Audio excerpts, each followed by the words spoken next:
This is Bloomberg West. I'm Emily Chang.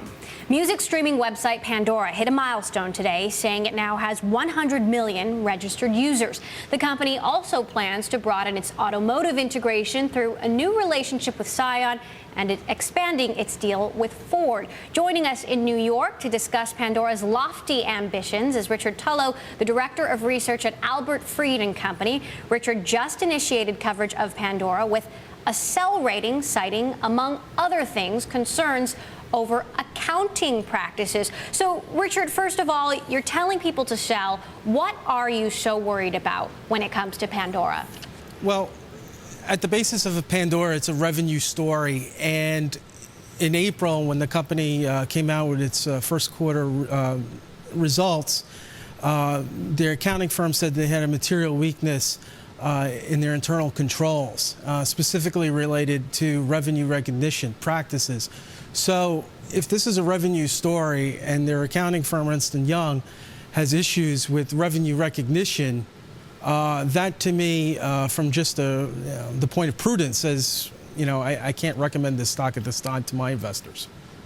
What about the fact that Pandora has hit 100 million users? They're integrating in cars. Aren't those good signs?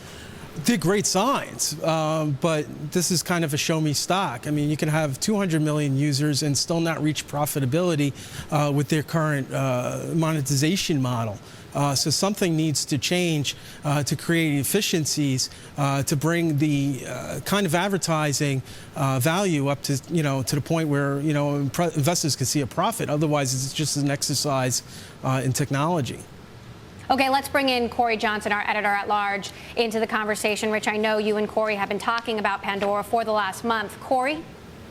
Yeah, Rich, when you look at revenue recognition, why is this the kind of company where it's hard to recognize revenues? Is it about the duration of a subscription and how much the company's on the hook for delivering services in months and years out? That should be easy. I suspect where a revenue recognition problem will lie is in differentiating between the types of agreements they have. So, for example, you'll have a display agreement with Google, and that's a pretty easy revenue recognition process. And then you'll do a one-off deal with a major advertiser, such as Ford or Johnson & Johnson, and that's where they may have ran into problems in recognizing revenue. Rich, you've been around the block. How many times have you seen this in an IPO? I have not seen it in IPO. I've seen it in some of the stocks that I cover from time to time. Generally, it's concerned with non-executive staff cash compensation. I've never seen it, as a company is going public with this kind of problem.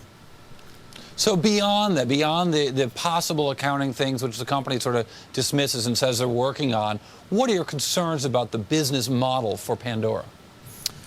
Well, they're going to have to pull 3 or 4 different levers in order to get to profitability. One is they're going to have to increase the amount of advertising, currently a minute an hour.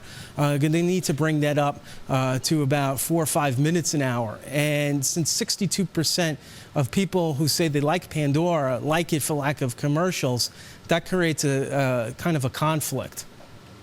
So that's one issue. There are others we'll get to. So what did you learn from Analyst Day today? I mean, the stock was, you came out with a sell rating on the stock today. Stock was down 6% today, which is a pretty big sell-off. Other than dancing a jig, what did you learn today after your sell rating came out? What did we learn? We learned about HTML 5.0, which is going to be a new platform for Pandora to expand its social networking capabilities. We learned, about the 100 million new registered users and 36 million active users.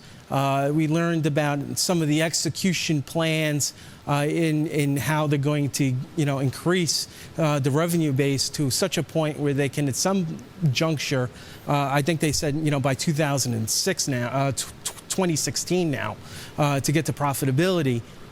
Richard? Yes. All right, Richard, we'll have to leave it there, but thanks so much for joining us on Pandora. It's a story we will continue to follow. Richard Tullo of Albert Fried.